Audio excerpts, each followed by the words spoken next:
Le petit berger, conte des frères Grimm. Il était une fois un petit berger célèbre partout à la ronde pour les sages réponses qu'il faisait à toute question.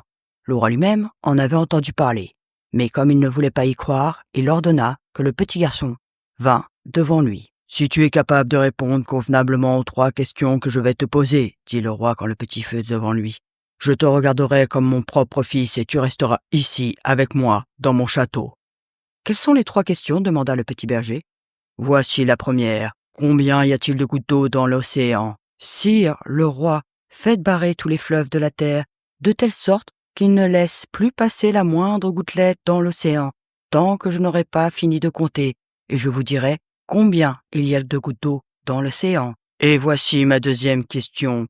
Combien y a-t-il d'étoiles dans le ciel ?»« Qu'on me donne une grande feuille de papier blanc, réclama le petit berger, qui fit alors à la plume une quantité de points à peine perceptibles à l'œil nu et en remplit si bien la feuille qu'il était pratiquement impossible de les compter. Rien qu'à vouloir les fixer des yeux, on en attrapait mal à la tête. « Voilà, dit alors le petit berger, il y a exactement autant d'étoiles au ciel que de points sur ce papier. Il vous suffira donc de les compter. » Mais personne, évidemment, ne pouvait le faire. « Troisième et dernière question, annonça le roi.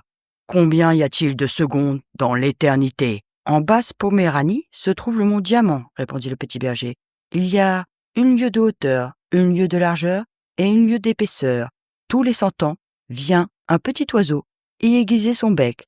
Lorsqu'il aura complètement usé et fait disparaître le mont Diamant en aiguisant son bec, alors la première seconde de l'éternité sera écoulée aussi. « Tu as répondu comme un sage, lui dit le roi, et tu demeureras désormais avec moi dans mon palais royal, et je te traiterai comme mon propre fils. » Merci de m'avoir écouté, et on se retrouve bientôt pour de nouvelles aventures.